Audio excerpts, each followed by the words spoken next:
ಎಲ್ರಿಗೂ ನಮಸ್ಕಾರ. ಇಂದದನು astro and life ಕೇರ್ಗೆ ಸ್ವಾಗತ.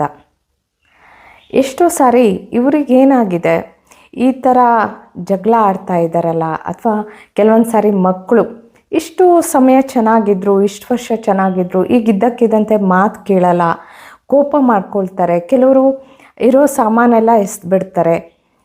ಕೆಲವರು ನಡವಳಿಕೆಯಲ್ಲಿ ಬಹಳಷ್ಟು ವ್ಯತ್ಯಾಸಗಳು ಕಾಣೋದಕ್ಕೆ ಪ್ರಾರಂಭ ಆಗುತ್ತೆ.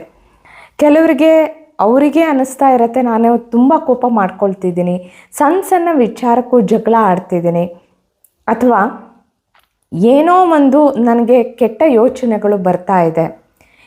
ಇಂಥ ಒಂದು ಸಂದರ್ಭದಲ್ಲಿ ಅಂದರೆ ರಾಹುವಿನ ದಶಾಭುಕ್ತಿ ನಡೀತಾ ಇಲ್ಲದೆ ಇರ್ಬೋದು, ಆದರೆ ರಾಹುವಿನ ಪ್ರಭಾವ ಅಂತಂದರೆ ಯಾವುದಾದ್ರೂ ನಕಾರಾತ್ಮಕವಾದಂಥದ್ದು, ಅಥವಾ 8ನೇ ಮನೆಗೆ ಸಂಬಂಧಪಟ್ಟಿರುವಂಥದ್ದು, 6ನೇ ಮನೆಗೆ ಸಂಬಂಧಪಟ್ಟಿರುವಂಥದ್ದು, 12ನೇ ಮನೆಗೆ ಸಂಬಂಧಪಟ್ಟಿರುವಂಥದ್ದು, ಅಥವಾ ಯಾವುದಾದರೂ ಗ್ರಹದ ದಶಾಭುಕ್ತಿಗಳು ನಡೆದು ಆ ಒಂದು ಗ್ರಹ ರಾಹುವಿಗೆ ಕನೆಕ್ಟ್ ಆಗಿದ್ದಾಗಲೂ ಸಹಿತವಾಗಿ, ಅಥವಾ ಟ್ರಾನ್ಸಿಟ್ ನಡೀತಾ ಇದ್ದಂಥ ಸಂದರ್ಭದಲ್ಲಿ, ಈ ರೀತಿ ಎಲ್ಲ ಸಂದರ್ಭದಲ್ಲಿ ಸ್ವಲ್ಪ ವ್ಯಕ್ತಿಯಲ್ಲಿ ವ್ಯತ್ಯಾಸಗಳು ಆಗತ್ವೆ. ಅದರಲ್ಲಂತೂ ಸ್ವಲ್ಪ ಏನೋ ತಲೆ ಕೆಟ್ಟಿದೆ, ಏನೋ ಆಗಿಬಿಟ್ಟಿದೆ, ಈ ರೀತಿಯಾದಂಥದ್ದು ಸ್ವಲ್ಪ ವ್ಯತ್ಯಾಸಗಳು ನಾರ್ಮಲ್ ಅಲ್ಲ, ಏನೋ ವ್ಯತ್ಯಾಸಗಳಾಗ್ತಾ ಇದೆ. ಅದು ಶಾರೀರಿಕವಾಗಿ ಶರೀರದ ಹಾವಭಾವಗಳಲ್ಲಿರ್ಬೋದು, ನಡವಳಿಕೆಗಳಲ್ಲಿರ್ಬೋದು, ಅಥವಾ ಕೆಲವು ಮಕ್ಕಳು ಕಳ್ತನ ಮಾಡ್ತಾರೆ, ಅಥವಾ ದೊಡ್ಡವರಿಗೆ ವಿಚಿತ್ರವಾದಂತಹ ವ್ಯವಹಾರಗಳನ್ನು ಮಾಡ್ತಕ್ಕಂಥದ್ದು, ಇದೆಲ್ಲವೂ ಸಹಿತವಾಗಿ ರಾಹುವಿನ ಪ್ರಭಾವದಿಂದ, ಅಂದರೆ ರಾಹು ತಲೆಯನ್ನು ಸೂಚಿಸ್ತಕ್ಕಂಥದ್ದು, ಅತಿಯಾದಂತಹ ಯೋಚನೆಗಳು, ಅತಿಯಾದಂತಹ ವ್ಯವಹಾರಗಳು. ಇದನ್ನು ಹಾಗಾದರೆ ಹೇಗೆ ಸರಿಪಡಿಸ್ಕೊಳ್ಳೋದು? ಒಂದು ವೇಳೆ ನಾವು ಇನ್ನೊಬ್ಬರಿಗೆ ಈ ರೀತಿ ಏನಾದರೂ ತೊಂದರೆ ಆದಾಗ ನಾವು ಹೆಲ್ಪ್ ಮಾಡ್ಬೋದು, ಅಥವಾ ವ್ಯಕ್ತಿಗೆ ಸ್ವಯಂ ಗೊತ್ತಾಗ್ತಾ ಇದೆ ನನಗೆ ಹೀಗೆಲ್ಲ ಆಗ್ತಿದೆ ಅಂತ ಹೇಳಿ, ಅಥವಾ ವ್ಯಕ್ತಿನೇ ಮಾಡ್ಕೋಬೋದು.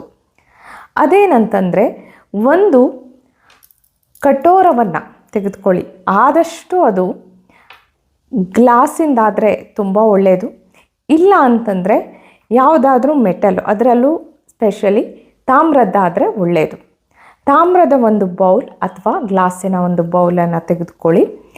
ಅದರ ಒಳಗಡೆಗೆ ಆಲಮ್ಮ ಅಥವಾ ಅದನ್ನು ಸ್ಫಟಿಕ ಅಂತ ಹೇಳಲಾಗುತ್ತೆ. ಆ ಸ್ಫಟಿಕವನ್ನು ನೀವು ಒಂದು ಪೀಸು ತೆಗೆದುಕೊಳ್ಳಿ, ಒಂದು ದೊಡ್ಡದಾದಂತಹ ಪೀಸು, ಅದು ತುಂಬ ದೊಡ್ಡದು ಬೇಡ, ಒಂದು ಇಷ್ಟು ಆಗುವಷ್ಟು ಒಂದು ಚಿಕ್ಕದು ಅಂತಹ ಒಂದು ಪೀಸನ್ನು ತೆಗೆದುಕೊಳ್ಳಿ. ಜೊತೆಗೆ 5 ಲವಂಗವನ್ನು ಅದರೊಳಗಡೆ ಇಡಿ.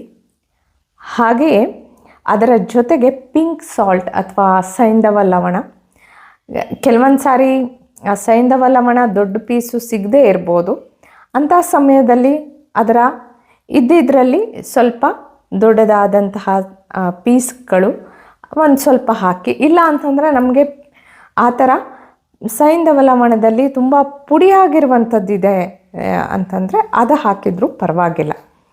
ಈ ರೀತಿ ಸ್ವಲ್ಪ ಹಾಕಿ ಅದರಲ್ಲಿ, ನಂತರ 1 ಸ್ಪೂನಷ್ಟು ಆ ಥರ ಹಾಕಿ, ಇಲ್ಲ ಅಂತಂದರೆ ನಿಮಗೆ ಅದರದ್ದು ಸ್ವಲ್ಪ ಒಂದು ಸ್ಕ್ವೇರ್ದು ಪೀಸ್ ಸಿಗುತ್ತೆ ಅಂತಂದರೆ ಆ ಥರನೂ ಹಾಕ್ಬೋದು. ಇದನ್ನು ಹಾಕಿದ ನಂತರ ಪಚ್ಚ ಕರ್ಪೂರ ಒಂದು 5-6 ಪೀಸ್ ಹಾಕಿ, 5 ಹಾಕ್ಬೋದು ಅಥವಾ 6 ಹಾಕ್ಬೋದು, ಇದೆರಡೂ ಸಂಖ್ಯೆದು ಹಾಕ್ಬೋದು. ಇದಷ್ಟು ಹಾಕಿದ ಮೇಲೆ ಆ ಬೌಲನ್ನು ಮಲಗುವಾಗ ಪಕ್ಕದಲ್ಲಿ ಇಟ್ಕೊಂಡು ಮಲಗ್ತಕ್ಕಂಥದ್ದು, ಅಥವಾ ಪಕ್ಕದಲ್ಲಿ ಏನು ಟೇಬಲ್ ಇದ್ದರೆ ಟೇಬಲ್ ಮೇಲೆ ಇಡ್ಬೋದು, ಅಥವಾ ತಲೆ ಹತ್ತಿರ ಇಟ್ಕೊಂಡು ಮಲಗ್ಬೋದು. ಇದನ್ನು 1 ವಾರಗಳ ಕಾಲ ಅದೇ ರೀತಿ ಬೌಲಲ್ಲಿರಲಿ.